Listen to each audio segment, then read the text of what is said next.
Doutora Edmeia. Graça e paz, irmãos. O nosso tema desta Páscoa é: se permanecerdes nas minhas palavras, sereis verdadeiramente meus discípulos e conhecereis a verdade, e a verdade vos libertará. Consequência: você já creu, mas precisa permanecer. Permanecer é uma escolha, é tomada de decisão. Não se pode permanecer um pouco, tem. E se você permanece, então você será discípulo. O que significa? Você será cheio do Espírito. E cheio do Espírito, você vai conhecer a verdade. E essa verdade é que vai libertar você. Nós lemos aqui no Evangelho de Jesus Cristo, segundo João, no capítulo 1, a partir do versículo 35. João estava sentado com 2 dos seus discípulos. E quando ele viu Jesus passar, ele diz: eis o Cordeiro de Deus. Versículo 37. Os 2 discípulos se levantam e seguem a Jesus. Jesus, vendo que tinha sido seguido, pergunta para eles: que buscais? O que vocês querem me seguindo? O que vocês esperam de mim? Por que me seguem? Se Jesus hoje chegasse aqui visivelmente e perguntasse: por que vocês estão me seguindo? Eu não sei qual seria a resposta de vocês, mas eu sei qual é a resposta desses 2 discípulos, porque está escrito. Eles disseram: mestre, Rabi, onde assistes? Onde moras? Jesus disse: vinde e vede. Vamos ver. Jesus diz: vinde e vede. Em outras palavras, se vocês não me seguirem, se vocês não permanecerem na minha palavra, vocês nunca vão ver nada, serão cegos. Quando João Batista olhou para Jesus, ele poderia ter dito: olha lá, aquele é um parente distante meu. Mas ele foi categórico.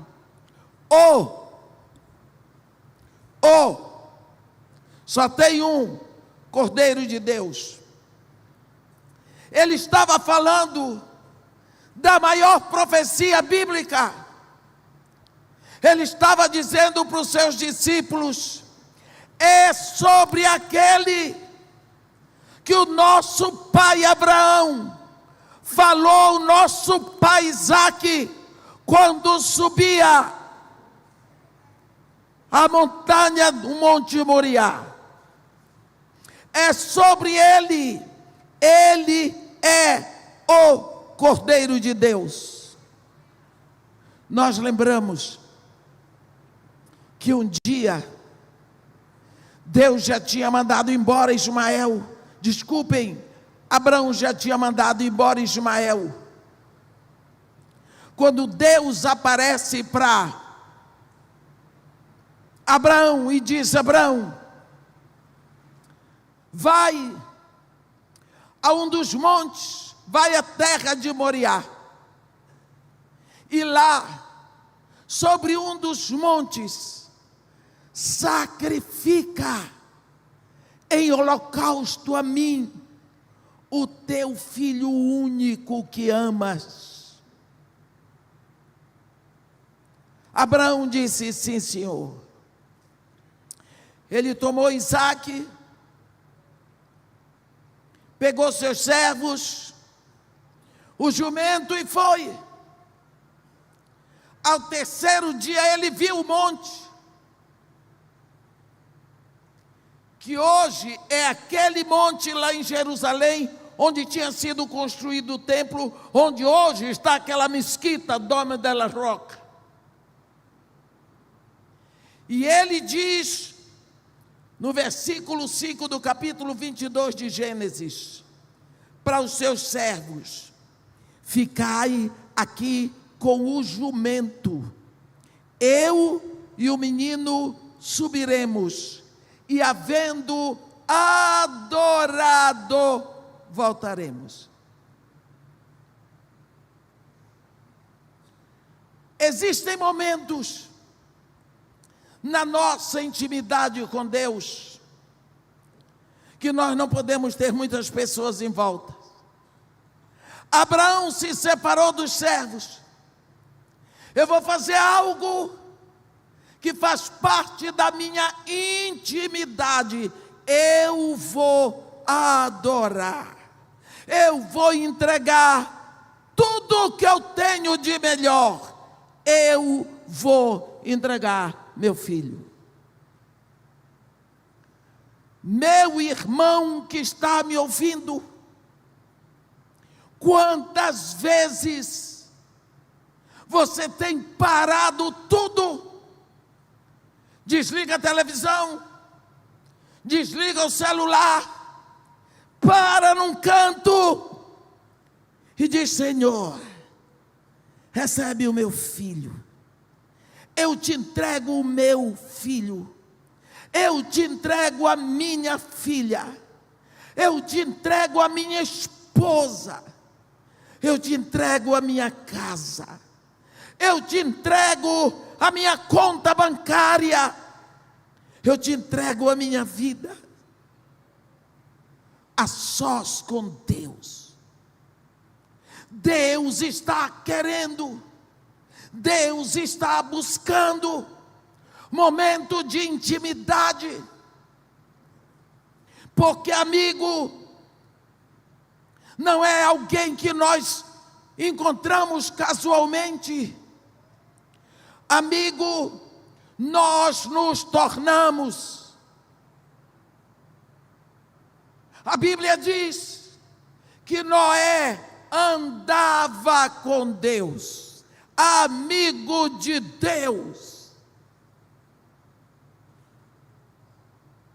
Abraão sobe com Isaque para sacrificar Isaque no altar de holocausto. No meio do caminho, o menino pergunta para o pai: pai, eu tenho o lenho, eu tenho a lenha, eu tenho a madeira, o Senhor tem o fogo, mas e o cordeiro? Onde está o cordeiro para o sacrifício? Como é que nós vamos sacrificar a Deus sem levar o cordeiro? Como vamos nos apresentar diante de Deus sem cordeiro? O pai olhou para aquele filho, o coração sangrando, e fez a grande profecia do cordeiro: Jeová Jiré, o Senhor proverá para si o cordeiro. Quando eles chegaram lá, Abraão preparou o altar, pegou seu filho, botou botou sobre o altar. E na hora que ele ia descendo o cutelo para sacrificá-lo, Deus disse: Abraão, ele: eis-me aqui, Senhor, chega. Como tu não me negaste em holocausto a mim, o teu único filho que amas, eu juro por mim mesmo, que não negarei o meu único filho que amo, em holocausto por ti e pela tua descendência. Abraão olhou, e tinha um cordeiro lá, um carneiro, amarrado. Ele tirou o filho, olhe isso, ele tirou o filho do altar de holocausto, pegou o cordeiro, botou em lugar de Isaque e sacrificou a Deus. Aquele cordeiro ocupou o lugar de Isaque. Aquele cordeiro substituiu Isaque. É o princípio da Páscoa. É um por um. É um cordeiro substituindo você na morte, tomando o seu lugar. Essa profecia do cordeiro, ela é evolutiva, porque depois nós vamos ver no Egito um cordeiro para cada família. Na festa da expiação, um cordeiro pela nação, porque Deus tem um cordeiro para toda a humanidade. Isso foi profetizado por boca do profeta Malaquias, quando a Bíblia diz: mais uma vez fala o Senhor dos exércitos, e dessa vez por boca do profeta Malaquias: o meu afeto não está em vós, nem continuarei a aceitar oferenda alguma de vossas mãos, porque desde o Oriente até o Ocidente será oferecida uma oblação, um sacrifício puro no meu nome. Esta palavra se reporta para Jesus. Quando João Batista olhou, ele apontou: eis o Cordeiro de Deus. Ele lembrou aqueles discípulos que era a Jesus que Abraão se referia. Esses dois discípulos levantaram, eles não pediram licença, eles não pediram carta de transferência, eles seguiram Jesus. Me dá um outro nome para Jesus: Cordeiro de Deus. Outro nome: Palavra de Deus. Outro nome: Filho de Deus. Outro nome: Príncipe da Paz, Maravilhoso Conselheiro, Deus Forte, Pai da Eternidade. Quando eles, aqui em João 1,35, seguem a Jesus, eles entram num caminho sem retorno. Eles seguem a palavra, porque Jesus é o Verbo de Deus, Jesus é a palavra de Deus. Os discípulos seguem a palavra e permanecem. Quando Jesus olhou, percebeu que estava sendo seguido, ele se voltou e disse: que buscais? por que vocês estão me seguindo? O que vocês querem de mim? Eles disseram: mestre, onde assistes? Mestre, onde tu moras? Onde é o teu lar? Onde é a tua casa? Isso no hebraico tem uma conotação. Nós queremos te conhecer. Nós queremos ser íntimos teus. Nós queremos ser teus amigos. Nós queremos ficar contigo. Olha, sabe por quê? Você pode ter 50 casas, mas a casa onde você habita é o seu lar. É o lugar onde você tira o sapato, onde você tira a maquiagem, onde você tira a roupa que lhe aperta, a peruca. Tem quem tire até a dentadura, porque é o seu lar, é o lugar da sua intimidade, é o lugar onde você é quem você é, sem precisar mesuras. E quando eles dizem: mestre, onde habitas? Eles estavam dizendo: nós queremos te conhecer, nós queremos aproximação, nós queremos estar contigo, nós queremos comunicação. Lá um dia, vem Paulo e diz: orai sem cessar. Se a Bíblia diz: orai sem cessar, é possível orar sem cessar.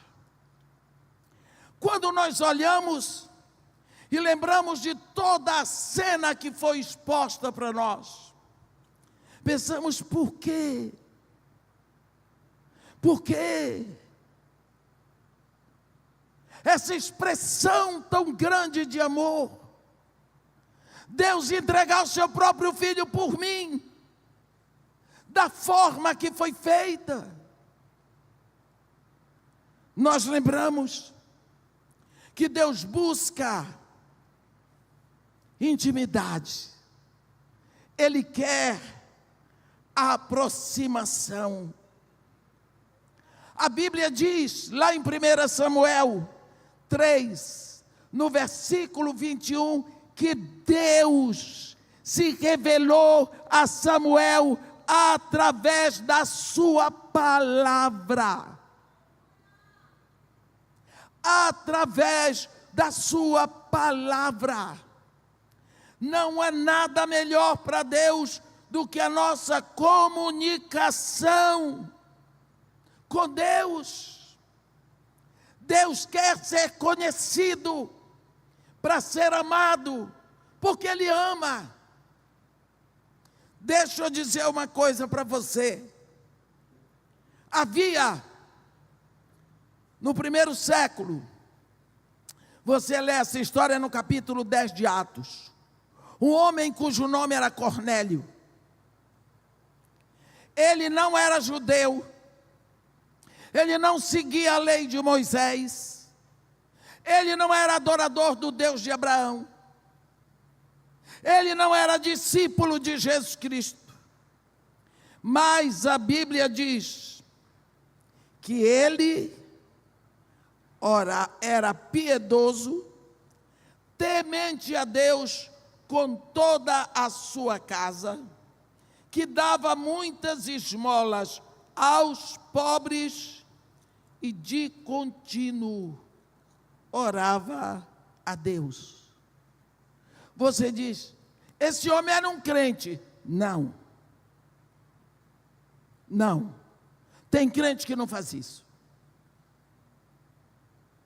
Segura isso aqui.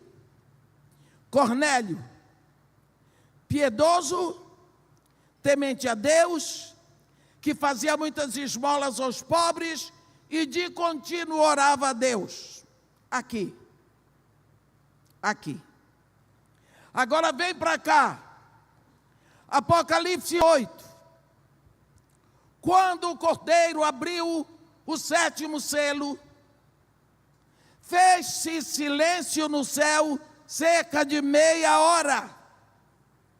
Silêncio no céu, cerca de meia hora. Os homens costumam dizer que é a prova de que não tem mulher lá.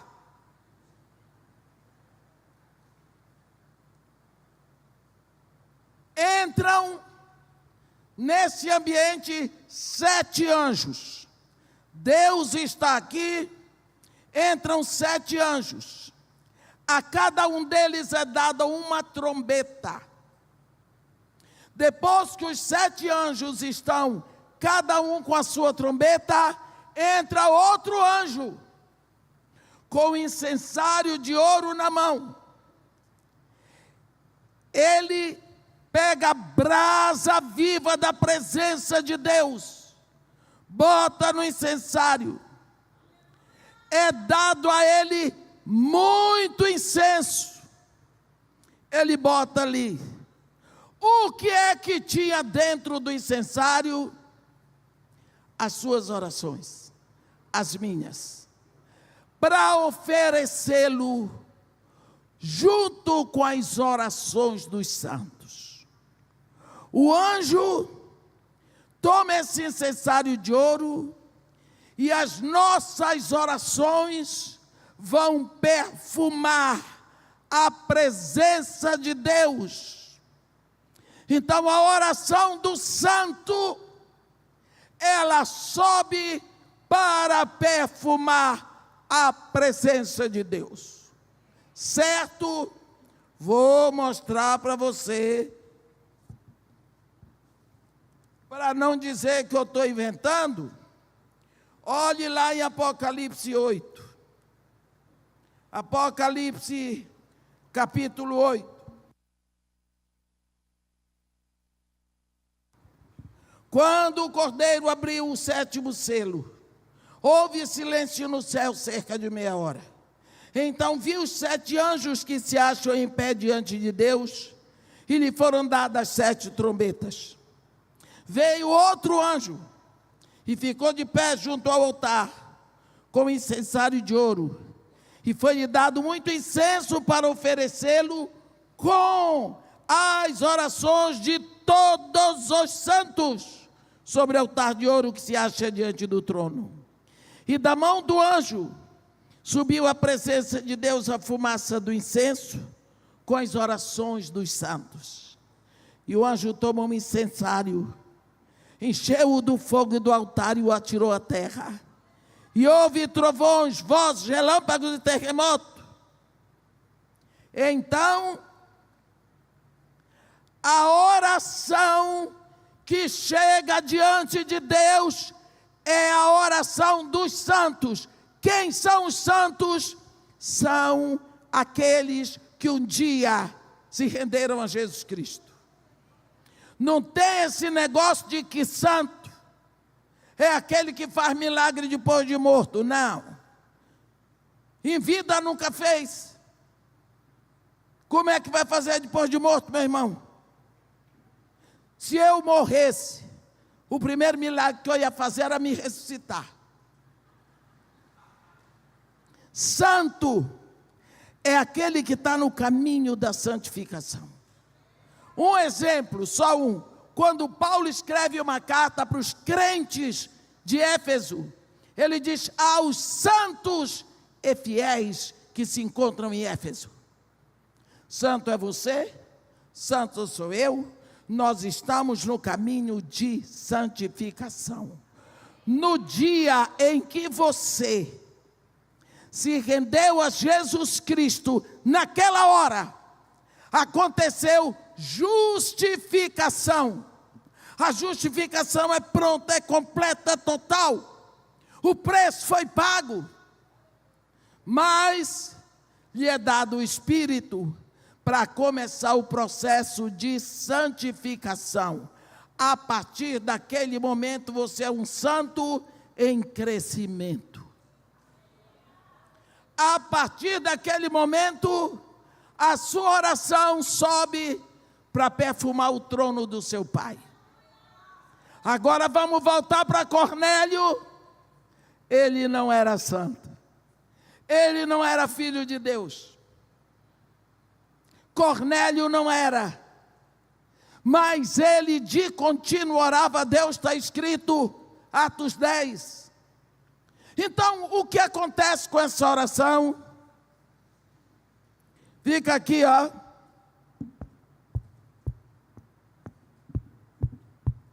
Fica batendo na porta. Não vai diante do Pai.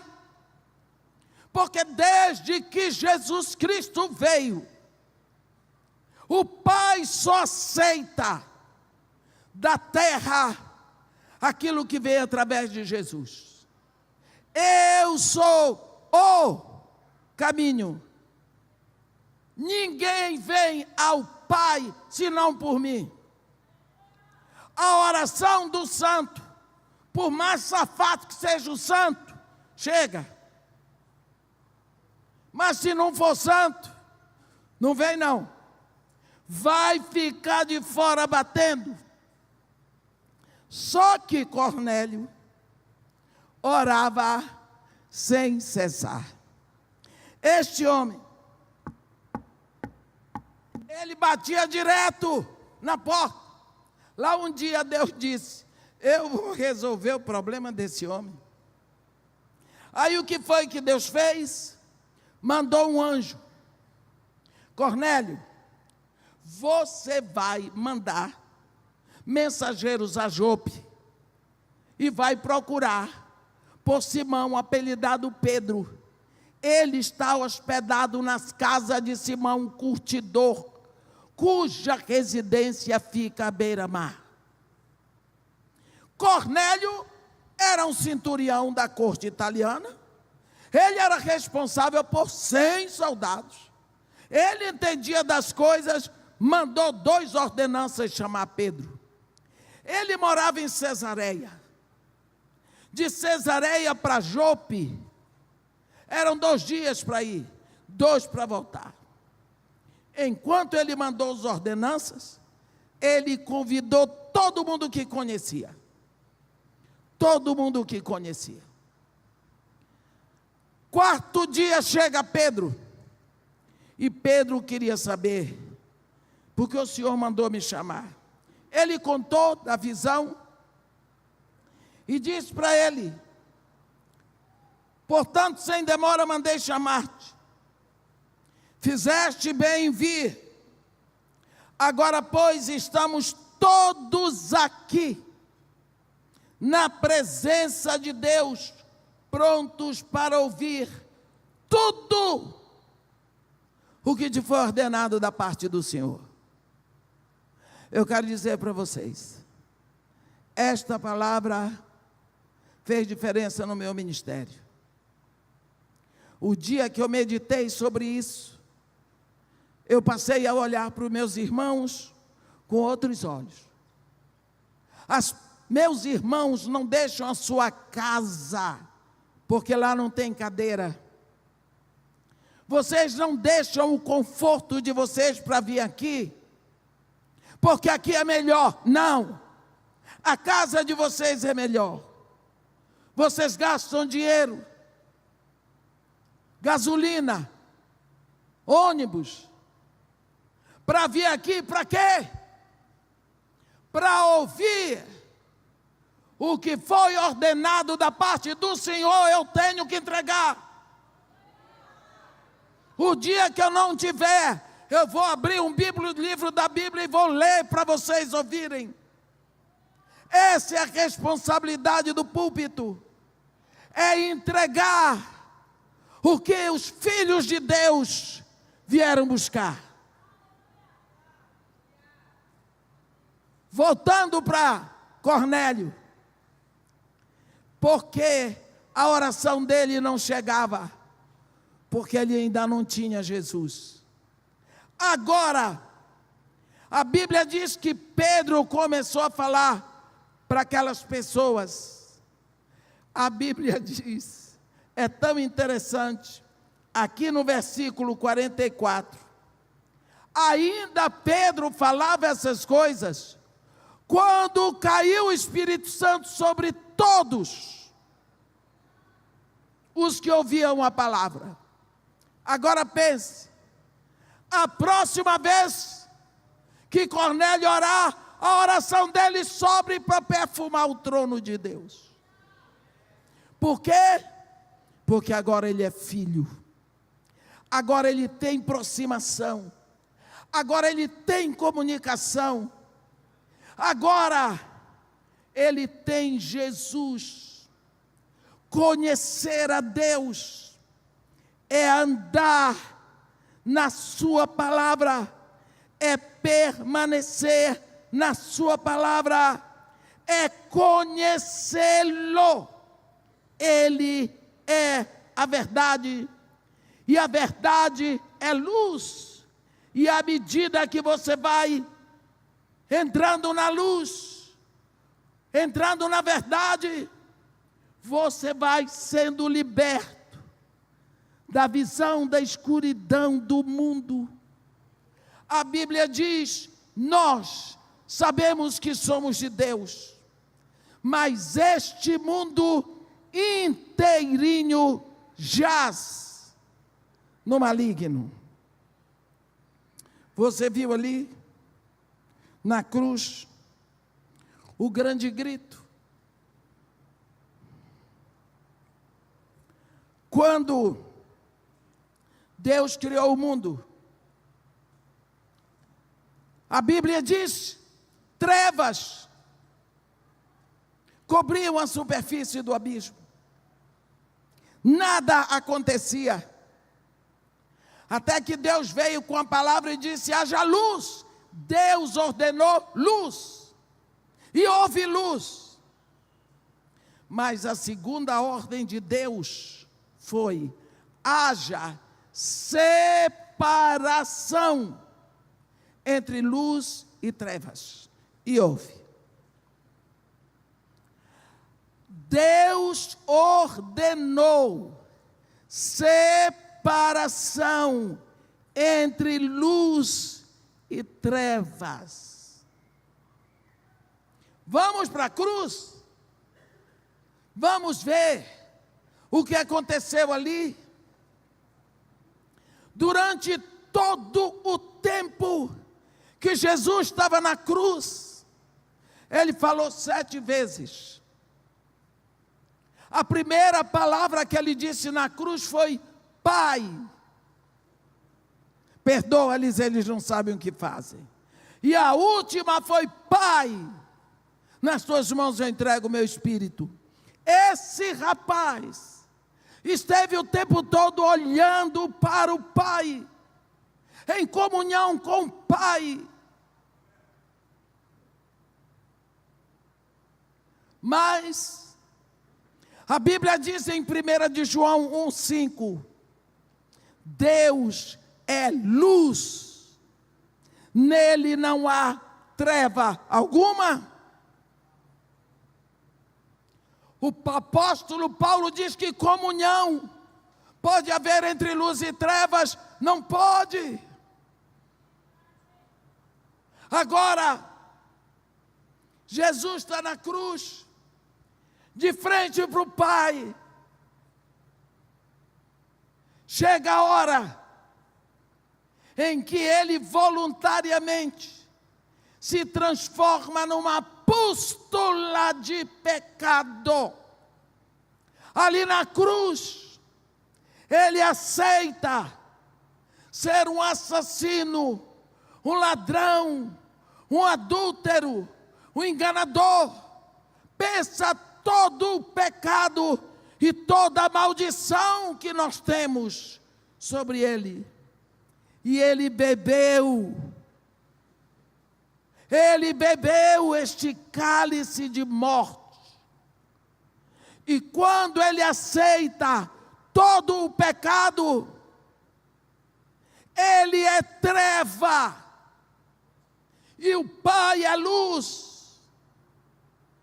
Naquela hora não podia haver comunhão entre ele e o Pai, porque o Pai ordenou: haja separação. Naquele momento a Trindade era só o Pai e o Espírito.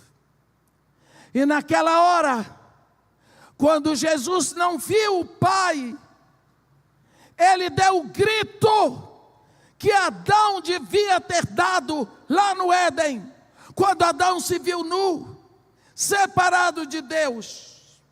Adão não gritou, Adão correu, foi se camuflar. Você nunca pôde sentir essa dor, nem eu. A Bíblia diz: em pecado me concebeu minha mãe. Nós nascemos mortos espiritualmente. Então nós nunca podemos sentir a separação de Deus. Deus nunca nos fez falta, porque nós não tivemos conhecimento dele antes. Ficou em nós angústia, ficou em nós agonia, ficou em nós o vazio que procuramos preencher com coisas do mundo: bebida, fumo, festa, carnalidade. Mas Jesus Cristo, lá na cruz, ele sentiu a dor da separação. E daqui da terra, ele não podendo mais ver o Pai, ele disse: o seu grito, o meu grito. Eli, Eli, lama sabachthani. Deus meu, Deus meu, por que me abandonaste? E naquela hora, ele tinha a morte espiritual. Ele já se fez maldição no meu lugar. A redenção estava pronta. Aí ele disse: não precisa mais. Tudo entre os céus e a terra, meu irmão, tudo está consumado. Nas tuas mãos eu entrego o meu espírito. Morreu. Ali se cumpre mais uma profecia, quando Jesus diz: a minha vida ninguém me toma, pelo contrário, eu voluntariamente a dou. Eu tenho poder para dá-la, eu tenho poder para reavê-la. Este mandado eu recebi do meu Pai. Nós precisamos saber que Jesus, lá na cruz, fez o trabalho completo, para que nós possamos, de novo, estar conectados com Deus. Mas, e ele diz: olha, eu já não vos chamo de servos, eu vos chamo de amigos, porque o servo nunca sabe o que diz o seu senhor, mas eu tenho transmitido a vocês tudo que ouvi do meu Pai. Tudo que Deus quer reaver é a intimidade do lar, que foi perdido lá no Éden. E Ele tem de volta esta intimidade através de Jesus Cristo. Porque Deus nunca desistiu do homem. Quando nós lemos capítulo 19 de Êxodo, no versículo 5, eu vou ver o versículo direito, porque às vezes eu erro no versículo e eu não gosto de estar abrindo a Bíblia o tempo todo porque atrasa a pregação. No versículo 5, acertei. Capítulo 19 de Êxodo, no versículo 5, Deus diz para Moisés: Moisés, agora você vai dizer para o povo de Israel, assim: agora, pois, se diligentemente guardardes a minha aliança,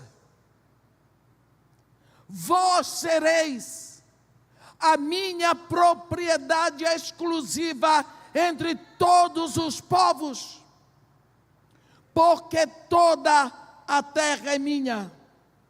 Vós me sereis reino de sacerdotes e nação santa. Nós vamos ver que aqui tem uma promessa condicional. Se diligentemente ouvirdes a minha voz e guardardes a minha aliança, consequência, sereis a minha propriedade peculiar entre todos os povos, porque toda a terra é minha. Vós me sereis reino de sacerdote e nação santa. Por acaso Israel guardou a aliança? Quebrou tudo. Se misturou com deuses estranhos. Adorou deuses cananeus. Até hoje. Está lá um povo que não tem o templo. Não tem sacerdócio para ministrar. Deus desistiu. Deus é fissurado no homem. Deus é apaixonado por nós. Isso eu posso me gabar.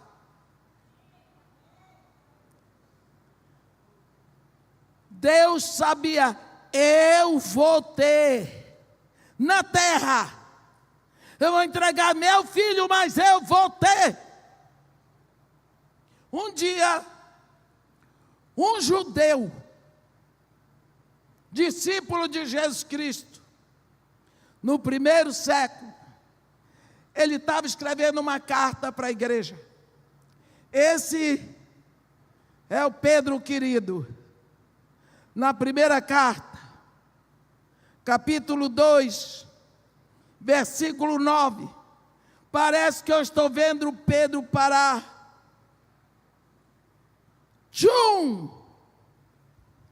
Êxodo 19, versículo 5. Igreja. Este judeu diz: vós, porém, sois raça eleita, sacerdócio real, nação santa, povo de propriedade exclusiva de Deus, a fim de proclamardes as virtudes daquele que vos chamou das trevas para a sua maravilhosa luz. Vós, sim, que antes não erais povo, mas agora sois povo de Deus. Vós que não tinhas alcançado a misericórdia, mas agora alcançastes a misericórdia. Será que Pedro estava doido? Ele diz que a igreja é raça eleita. Você sabe o que é raça?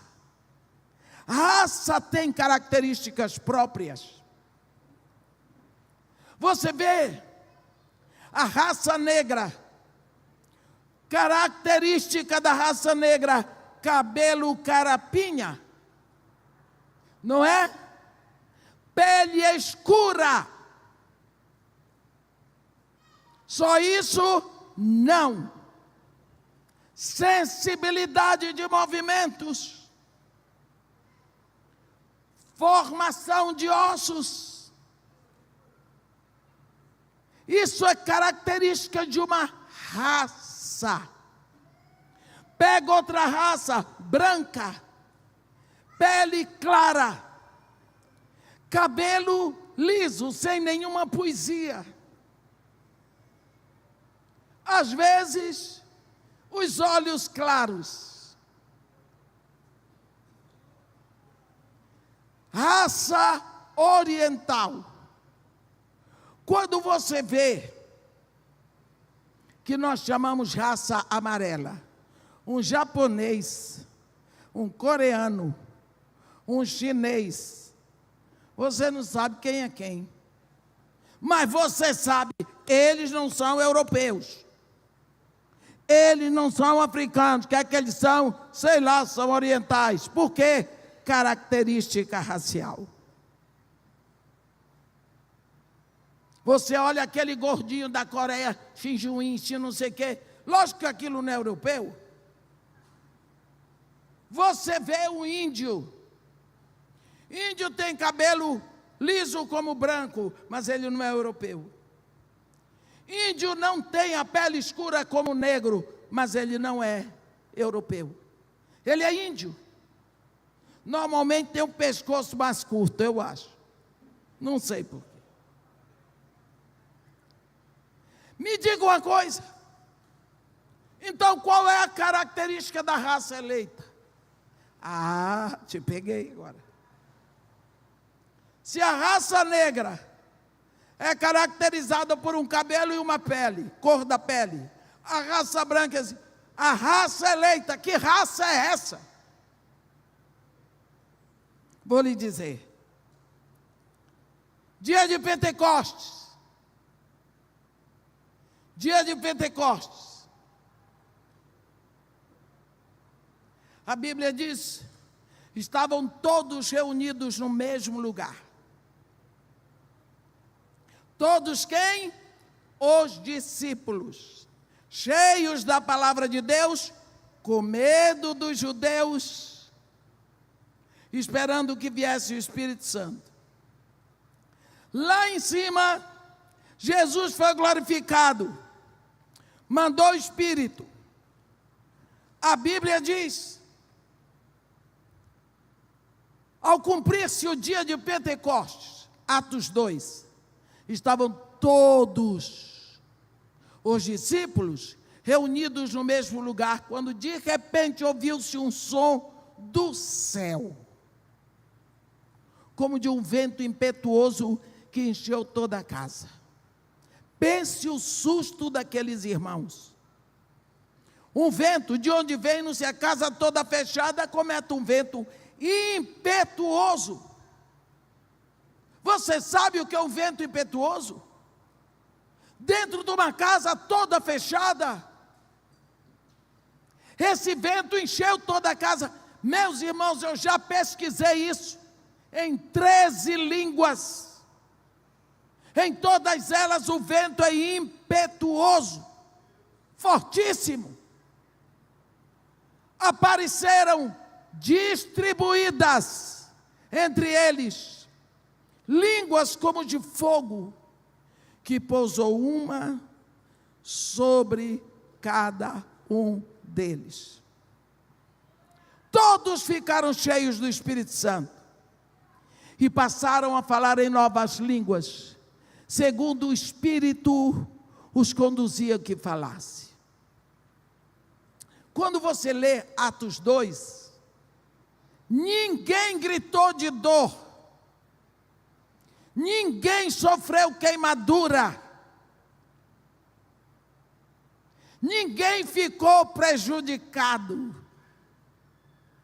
Começaram a falar das maravilhas de Deus, abriram as portas, foi embora o medo.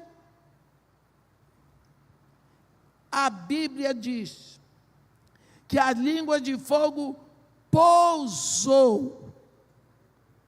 Na língua portuguesa, pousar quer dizer permanecer, ficar. Ninguém pulou, ninguém fez escândalo. Acabou essa mania de sapatinho de fogo, safadeza. Teve nada disso não.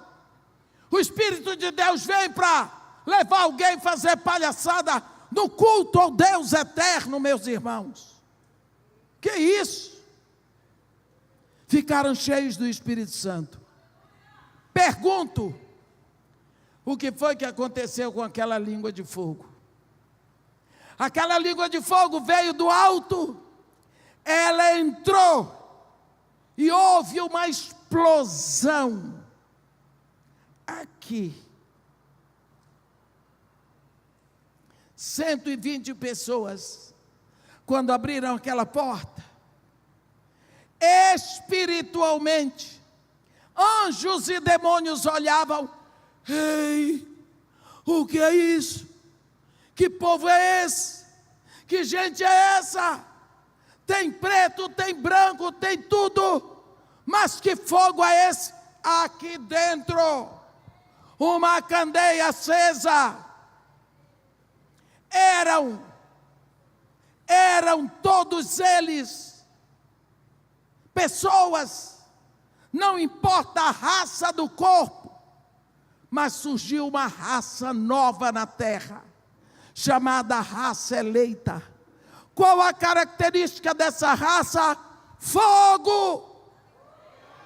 Fogo! Eles estavam incendiados. 120 pessoas em Jerusalém.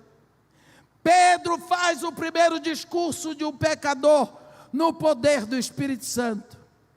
3.000 almas se rendem a Jesus Cristo.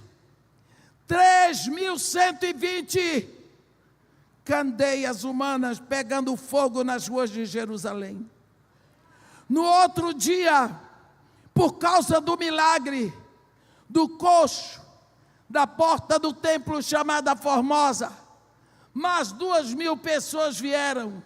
7.000 candeias humanas pelas ruas de Jerusalém, e só ia aumentando, aumentando, aumentando. E vem Paulo de Tarso e diz para você: não apagueis o Espírito. Qual é o combustível para que essa chama não se apague? A palavra. Palavra, junto com o Espírito, dá combustão. Combustão. Quando nós pensamos nisso, eu me lembro, não é uma vez só, nem duas. Eu gosto de contar esse testemunho quando a Ângela está perto. Porque quando eu falo alguma coisa, eu gosto de ter testemunho. Eu estava numa igreja muito, de pessoas, irmãos muito pobres, dos arredores de Recife. Uma igreja de pessoas tão simples, que o pastor conduz o louvor com um acordeon. Mas sabe o que é uma capelinha? Eu estava sentado assim junto da Ângela. Vinha uma garotinha, chegava perto de mim e ficava assim. E eu queria que ela viesse perto para eu dar um abraço, que eu gosto de criança. Ela corria. A mãe dela vinha buscar. Daqui a pouco ela, assustada comigo, disse: o que essa menina está vendo? Será que ela nunca viu preto? Quando já ia começar, o pastor estava lá dando os acordes na sanfona dele. A menina varou o cerco, foi perto de mim e disse: por que é que tu pega fogo toda e não te queimas? Deus tinha aberto a visão espiritual da garota. Por que é que tu pega fogo todo e não te queimas? A grande maioria das crianças que me desenham pegando fogo. Ano passado eu estava no congresso da SAF.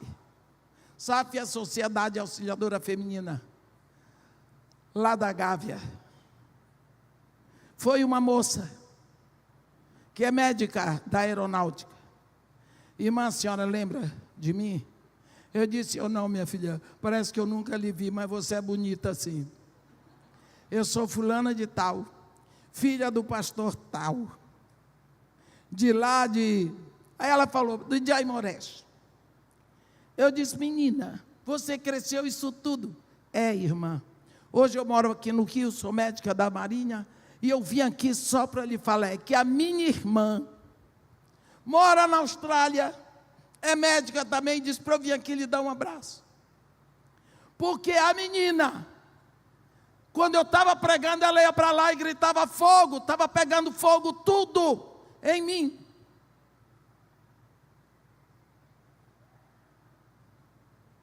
Olhe, isso.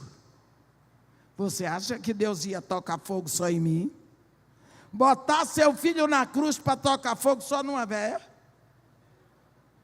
Você pode ter certeza que no reino do Espírito, você é um absurdo.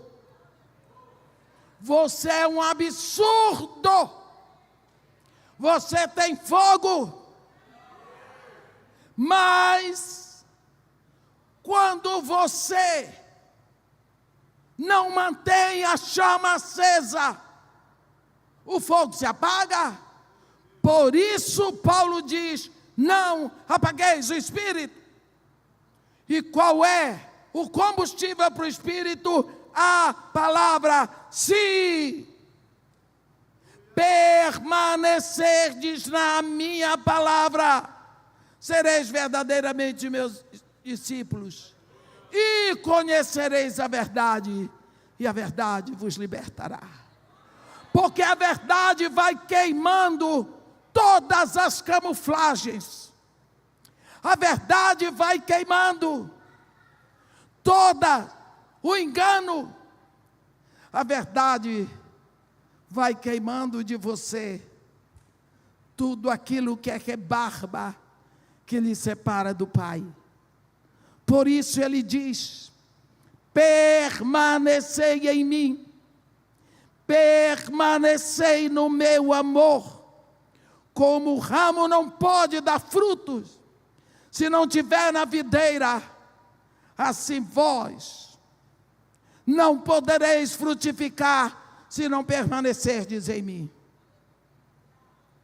Quando o Pai busca intimidade, é porque Ele quer honestidade da nossa parte com Ele. E nós precisamos ser honestos e reconhecer o quanto nós temos deixado o reino para depois. Páscoa é época de reflexão, é época de pensarmos. Nós recebemos tanto esse final de semana. A liderança dessa igreja gastou tudo o que tinha. Tempo, sonhou, envolveu. Esses jovens, essas crianças, estão vivendo cada cena da Bíblia, cada versículo, dançando, buscando movimentos, cantando, para com o seu corpo e com o seu coração entregar a mensagem mais linda do mundo. A igreja fez a sua parte. Receba para a glória do Pai. Que Deus nos abençoe e nos guarde. Que faça resplandecer seu rosto sobre nós.